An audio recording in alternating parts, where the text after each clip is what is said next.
కొంత ఎక్కువైనా ప్రస్తుత పరిస్థితులు చూస్తే రేపు ఫైట్ అన్నా రెడీ అన్నట్టుగా వైసీపీ పార్టీ సమాయత్తం అవుతుందో స్పష్టంగా కనిపిస్తోంది.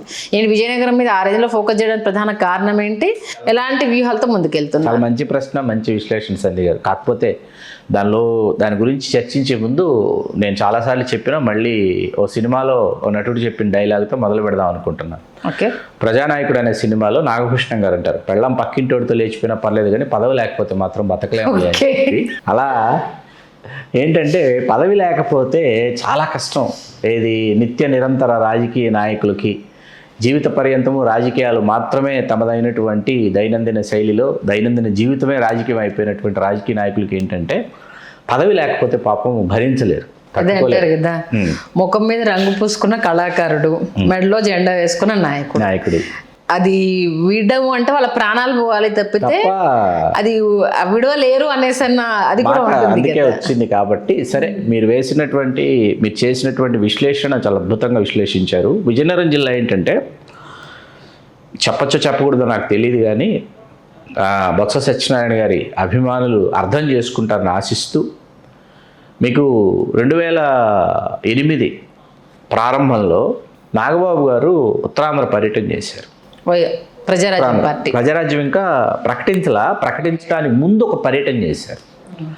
పర్యటన చేసినప్పుడు శ్రీకాకుళం, విజయనగరం, విశాఖ, విజయనగరం ఉదయం నుంచి సాయంత్రం వరకు విజయనగరం జిల్లా అంతా పర్యటించి విజయనగరం వచ్చి ఒక బహిరంగ సభలాగా 50,000కు పైచీలకు ఒక 70,000 మంది ఉంటారని ఒక అంచనా జనం. ఒక్కసారిగా ఆ సభ చూసిన తర్వాత, జనాన్ని చూసిన తర్వాత నాగబాబు గారు నువ్వు నేను కలిస్తే మనం కలిస్తే జనం కలిస్తే ప్రభంజనం, ఇట్లాంటి కవితలతో ఆయన ఉపన్యాసాన్ని ప్రారంభించాను. నేను ఎప్పటికీ మర్చిపోలేదు. నాగబాబు గారు అంటే అంత జనం, ప్రభంజనం అంటే ఎటు చూసినా జన సముద్రం అనమాట. అంటే కన్సూప్ మేర మీరు ఇలా చూసినా వెనక్కి తిరిగి చూసినా జనమే, అంతమంది జనం అనమాట.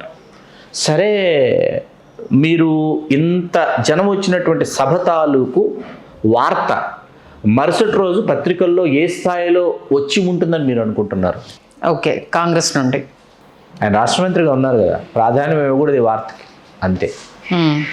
అంటే ఒక సాధారణ రాజకీయ పార్టీ కార్యకర్తగా తన జీవితాన్ని ప్రారంభించి ఆయనకి సమీప బంధువు అయినటువంటి కుటుంబం ఏదైతుందో గురాన సాధురావు గారు అంటారు. ఆ సాధురావు గారికి నా అల్లుడు వరుస అవుతారా, మేనల్లుడు బొత్స సత్యనారాయణ గారు. ఓకే. గురాన సాధురావు గారు బొత్స సత్యనారాయణ గారు రాజకీయంగా ఎదగడానికి ఊతం ఇచ్చి, గురాన సాధురావు గారు తన రాజకీయ జీవితాన్ని త్యాగం చేసి, ఆయన కూడా ఒకసారి పోటీ చేశారు కానీ త్రిముఖపోరులో ఓడిపోయారు. ఆ త్రిముఖపోరులో బొత్స సత్యనారాయణ గారి శిష్యుడైనటువంటి వైశ్య సామాజిక వర్గానికి చెందిన కోలగట్ల వీరభద్రస్వామి గారు ఇండిపెండెంట్గా గెలిచారు. ఇదొక కథ, తర్వాత మాట్లాడుకునేవారు. అలాంటి బొత్స సత్యనారాయణ గారు ఏంటంటే జిల్లా మీద తన ఆధిపత్యాన్ని పెంపొందించుకుంటూ తన కుటుంబం యొక్క కనుసన్నలలో రాజకీయం నడవాలనేటటువంటి ఒక నేతగా ఎదుగుతున్నటువంటి ఒక సమయం అది. రాష్ట్ర మంత్రివర్గంలో మొట్టమొదటిసారి ఉన్నారు ఆయన, రాజశేఖర రెడ్డి గారి మంత్రివర్గంలో. ఆ తర్వాత రాజశేఖర రెడ్డి గారి మరణానంతరం కూడా కాంగ్రెస్ పార్టీలో ఆయన కొనసాగారు, పిసిసి అధ్యక్షుడయ్యారు. ఒక పర్యాయం ముఖ్యమంత్రి అవుతారేమో అనేటటువంటి పరిస్థితులు కూడా ఏర్పడ్డాయి. ఇప్పుడు మీరు చేసిన విశ్లేషణ దగ్గరకు వస్తే 2014 ఎన్నికల్లో కాంగ్రెస్ పార్టీకి అభ్యర్థిగా పోటీ చేశారు, ఓడిపోయారు. ఆ తర్వాత వైకాపాలోకి వచ్చారు. 19 ఎన్నికలకి ఆయన కుటుంబ సభ్యులు బడికొండ అప్పలనాయుడు గారు కావచ్చు, బొత్స అప్పలనరసయ్య గారు కావచ్చు, వీళ్ళందరూ, అట్లాగే ఆయన శిష్యుడైన బెల్లాన చంద్రశేఖర్ విజయనగరం లోక్సభ నుంచి కావచ్చు. 2019 ఎన్నికలు ఒకసారి మీరు చూస్తే ఉమ్మడి విజయనగరం జిల్లా 9 శాసనసభ నియోజకవర్గాలు వైకాపా ఖాతాలోనే వేశారు బొత్స సత్యనారాయణ గారు. 2019 ఎన్నికలు ఆయన భుజస్కంధాల మీద వేసుకున్నారు. 2014 కూటమి అధికారంలోకి వచ్చింది కదా. 14లో ఆయన కాంగ్రెస్ అభ్యర్థిగా ఓడిపోయారు. విజయనగరంలో వైసీపీకి ఎన్ని వచ్చాయి? వైసీపీకి మీకు కూటమికి ఎక్కువ వచ్చాయి. ఓకే. వైసీపీకి మీకు కంటే కూటమికి చాలా ఎక్కువ స్థానాలు వచ్చినాయి. బొత్స సత్యనారాయణ గారు వైసీపీకి రాలా, కాంగ్రెస్లోనే ఉన్నారు. ఆయన కాంగ్రెస్లోనే 14 ఎన్నికల్లో కొనసాగారు. అది కాంగ్రెస్ వైకాపా అందరూ కలిసి కూటమి జరిగినటువంటి ఎన్నికలు 14.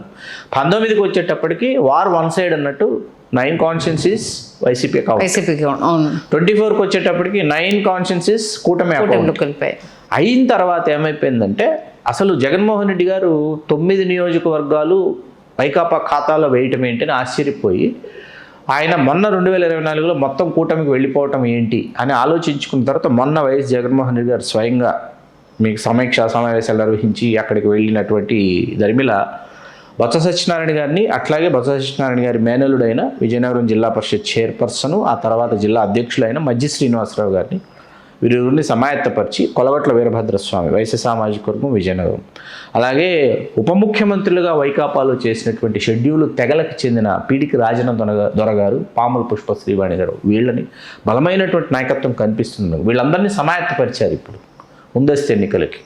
ఇక్కడ జనసేన ఉమ్మడి విజయనగరం జిల్లాలో బలపడేటటువంటి పరిస్థితులు గణనీయంగా ఉన్నాయి సంజయ్ గారు. ఎందుకంటే నెల్లిమర్ల లోకన్ నాగమాధవ్ గారు, అట్లాగే నిమ్మక జయరాజు గారు, ఎస్టీ కూడా మీకు ఇక్కడ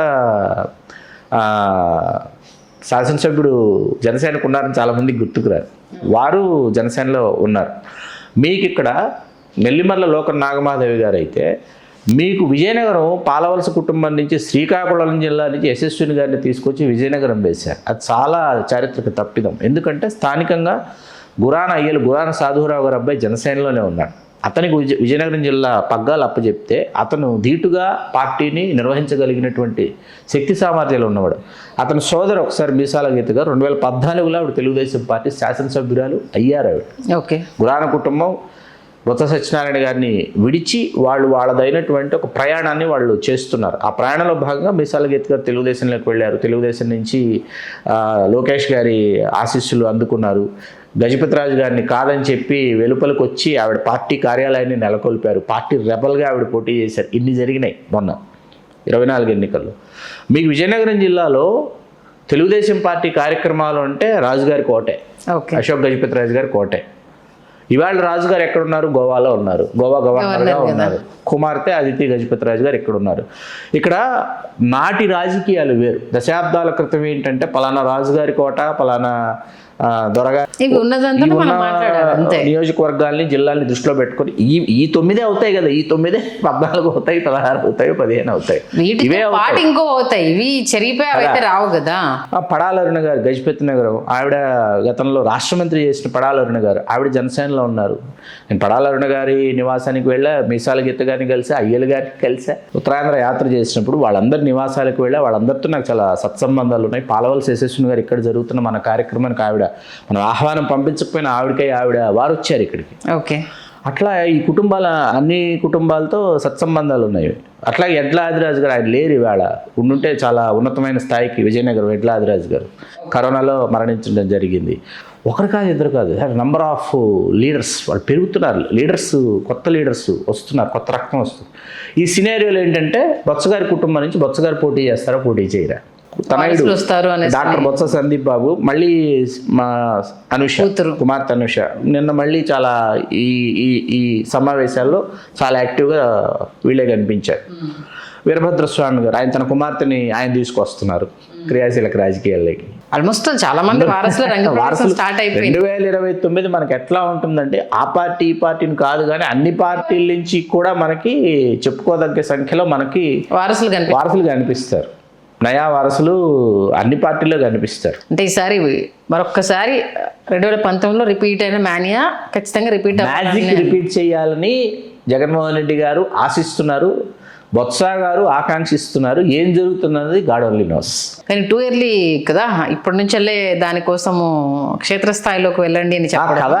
అది అక్కడికే వస్తున్నాను. అందుకే నేను పెళ్ళాం పక్కింటోడితో లేచిపోయినా పర్లేదు, పదవి లేకపోతే బతకలేనని ప్రజానాయకుడు సినిమాలు నాగభూషణం గారి డైలాగ్తో ప్రారంభించాను. ఓకే, పదవి కావాలి, అధికారం కావాలి. కానీ అఫ్కోర్స్లే అది కార్యకర్తలతో అలా రిలేట్ అయ్యి వెళ్ళడము అనేది వాళ్ళకు కూడా కొంత ఉత్సాహం ఉపయోగిస్తుంది. రాబోయే రోజులు ఇప్పటి నుంచెల్లే మీరు ఇంకా క్షేత్రంలోకి వెళ్ళాలి అనేసి అని మంచి సైన్. అది చూద్దాం అది ఏ వైపు వెళ్తుంది, ఎవరెవరు తెర మీదకి వస్తారు, ఎవరెవరు ఫైనల్ అవుతారు. నిజంగా మీరు అంటే కొత్త నియోజకవర్గాలు స్టార్ట్ అయ్యాక రాజకీయం ఏ రకంగా ఉంటుంది, ఎంతమందికి కావాలంటే అంతమందికి ప్లేసెస్ ఉంటాయి అకామిడేట్ చేయడానికి కన్ఫర్మ్ అవుతాయి అన్నమాట. ఆర్ఏసీ కాదు, బెర్తులు కన్ఫర్మ్. ఎందుకంటే వీళ్ళు పోటీ చేయొచ్చు, వారసులు పోటీ చేసుకోవచ్చు. అదే అంటున్నా. లేదు కొత్త తరానికి అవకాశం ఇప్పటివరకు ఆర్ఏసీ, ఆ తర్వాత ఏంటంటే బెర్తులు కన్ఫర్మ్ అనమాట. Yes this berth confirm. ఈ బెర్త్ అలా కూడా అధినేతలకు కూడా కొంచెం రిలాక్సేషన్ వచ్చేసింది. ఓకే, నియోజకవర్గాలు పెరిగిపోతాయి కాబా, ఒత్తిడి తగ్గుతుంది. ఒత్తిడి ఎవరు రెండు choosing అని అన్నప్పుడు, రెండు మండలాలు ఇక్కడే వచ్చు, వీళ్ళని 5 మండలాలు కాస్త 2 మండలాలు ఒక నియోజకవర్గంలోకి, 3 మండలాలు ఒక నియోజకవర్గంలోకి వస్తాయి. దానివల్ల ఏంటంటే ఒత్తిడి తగ్గుతుంది. ఖచ్చితంగా కొన్ని చోట్ల 4 మండలాలు కనిపిస్తున్నాయి, చూస్తున్నాం, జాబితాలు పరిశీలిస్తున్నాము. అన్నీ వచ్చిన తర్వాత ఒకసారి మనం దాని గురించి విశ్లేషణ చేద్దామని ఆగుతున్నాం సార్.